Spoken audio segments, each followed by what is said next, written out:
जावेद को मुकदमे से डिस्चार्ज कर दिया गया है। हमेशा कहते हैं जुल्म का निजाम नहीं चल सकता।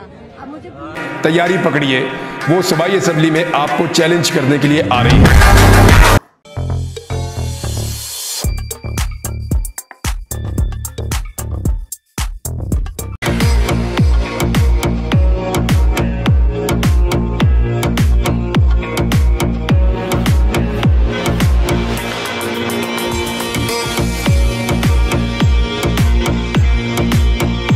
जुडिशल मजिस्ट्रेट मलिक इमरान ने सनम जावेद को रिहा करने के अहकाम जारी कर दिए। अदालत की जानिब से सनम जावेद को मुकदमे से डिस्चार्ज कर दिया गया है।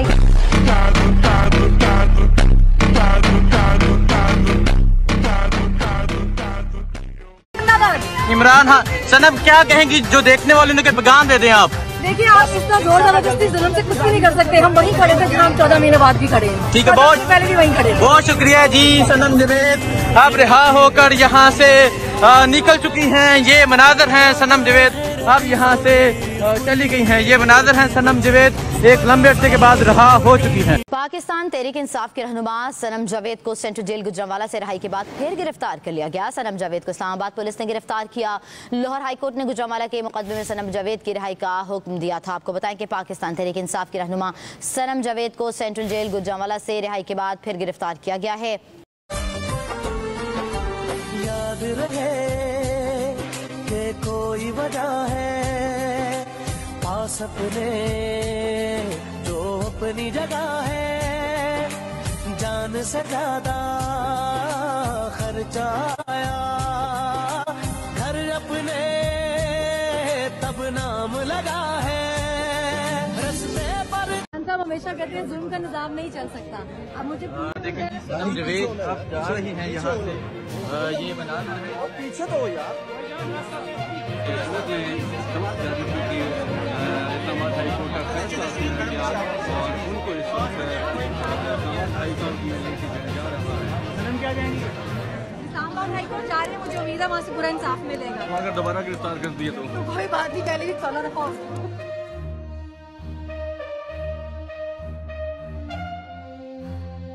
मरियम नवाज साहिबा, जिस औरत से आप सबसे ज्यादा डरती हैं, जिस लड़की से आपको खौफ आता है और बहुत ज्यादा खौफ आता है, सनम जावेद, जिसको आप निशान इबरत बनाना चाहती हैं, तैयारी पकड़िए, वो सूबाई असेंबली में आपको चैलेंज करने के लिए आ रही है। सनम जावेद का कोई मसला नहीं है इस निजाम के साथ। सनम जावेद का कोई मसला नहीं है, सिर्फ उसका मसला मुस्कुराहट। ये सनम जावेद की स्माइल है। ये निजाम को चिढ़ाती है, निजाम को पागल कर देती है। निजाम अपने बाल नोचता है इस्माइल को देखकर, इस मुस्कुराहट को देखकर। ये होते हैं वालिदैन जो बेटियों को या फिर बेटों को किसी भी मुआशरे के अंदर एक इनकलाब लाने के लिए तैयार कर। ऐसी फैमिली होनी चाहिए, ऐसे लोग होने चाहिए। ये गैरतमंद, दिलेर, बादशाह और एक पढ़ा लिखा बाप है। उसकी बेटी 14 माह से नाक रगड़ रही है, लेकिन ये बाप है जो कि खड़ा है आज भी अपनी बेटी को गले लगाकर वो कह रहा कोई मसला नहीं, वेल डन, छा जा, कोई मसला, मुकाबला करेंगे, हम खड़े रहेंगे। ये असल कुर्बानियां जो दी जा रही हैं। सनम जावेद के साथ मसला यही है, ये कैसे परेशान नहीं होती, ये कैसे पागल नहीं हो रही, ये कैसे डिप्रेस नहीं हो रही, ये कैसे नहीं गिड़गिड़ा रही, इसकी आंसू क्यों नहीं बह रही, इसकी चीखें क्यों नहीं निकल रही। सनम जावेद इन्हें चिढ़ाती है।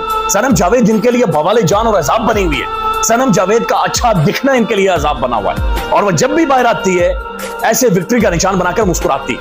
ये इस मुस्कुराहट से मसला, इस मुस्कुराहट का डर है, ये मुस्कुराहट का खौफ है। हमारा रिश्तेदार है वजीर आजम। उसका बेचारे का खुद का कोई नहीं, इस्लामाबाद से बाहर नहीं निकल सकता। वो आपका वजीर आजम तो है ना, उसको कौन 2 फुट को वजीर आजम मानता?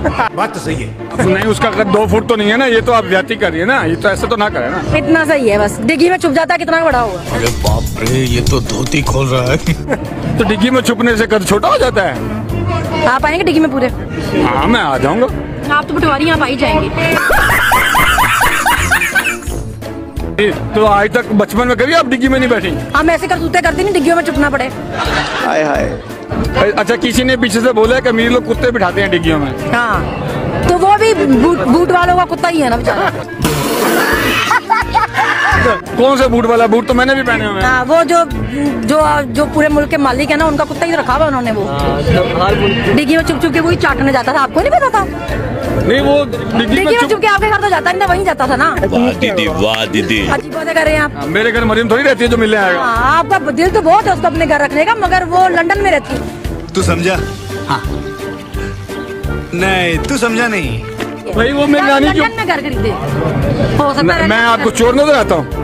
नहीं, आपकी लीडर तो है ना। नहीं, लंदन में तो चोर ही घर खरीद सकते हैं, हम जैसा गरीब नहीं खरीद सकते। ऐसा ही आप देख लेना, ऑडियो लीक्स जो आएंगे उसमें पता तो चला ना सब कुछ क्यों हो रहा है, सारा कुछ। वो जो ट्विटर पे मुझे हैरानगी है, मतलब मुझे तो पता ही था कि ये कितनी मक्कार औरत है। होपफुली इनके जो सपोर्टर है उनकी आंखें खुली हों, दिमाग तो है नहीं उनके पास, आंखें शायद खुली हों।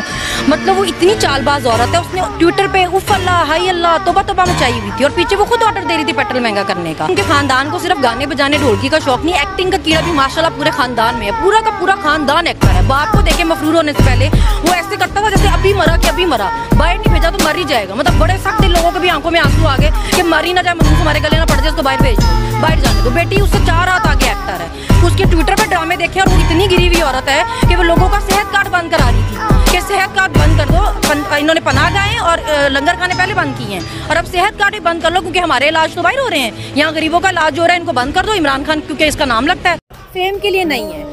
जब हमारे घर में 23 मई को ये लोग घुसे थे, आप उससे पहले मेरी ट्विटर एक्टिविटीज देखें, आप उससे मेरा पहले जलसों पे जाना देखें। मैं कभी किसी जगह नहीं गई, ठीक है, लेकिन जिस तरह ये लोग 23 को मेरे घर में घुसे आधी रात को, जो कुछ मेरे बच्चों ने फेस किया, जो मेरी मदर इन लॉ ने देखा, ट्रस्ट में जब मेरे हस्बैंड को खींच रहे थे ना, तो मेरी मदर इन लॉ इतनी बूढ़ी है, वो उनको कहती थी कि बेटा प्लीज मेरे बच्चे को छोड़ दो, तो उसको कहते साइड तो खलो जाओ, तन धक्का लग गया ना जिम्मेदार नहीं। मतलब एक बूढ़ी औरत को कह रहे थे कि अगर आपको धक्का लग गया तो फिर हम जिम्मेदार नहीं। पंजाब पुलिस वाले जी। और मैंने उनको कहा कि आप प्लीज अम्मी साइड पे हो जाए। मैं अपने हस्बैंड के सामने, उस मर्द ने मुझे यहाँ से पकड़ के साइड पे धक्का दिया, और मेरे जेठ ने, जो छोटे जेठ मेरे थे, उन्होंने कहा कि अगर आपको ये रवैया रखना था, कम से कम औरतें तो साथ ले आते कि औरतें इस तरह कर लेती। उस पर उन्होंने इतनी जोर से थप्पड़ मारा मेरे जेठ को, और उन्होंने कहा कि तुम हमें तमीज सिखाओगे। उस दिन मैंने डिसाइड किया कि तुम मेरे घर में आधी रात को ना मर्दों की तरह घुसे हो, मैं दिन की रोशनी में तुम्हारा जीना हराम कर। मैं हर प्रोटेस्ट में गई, मैंने हर प्रोटेस्ट में इनकी माँ बहन एक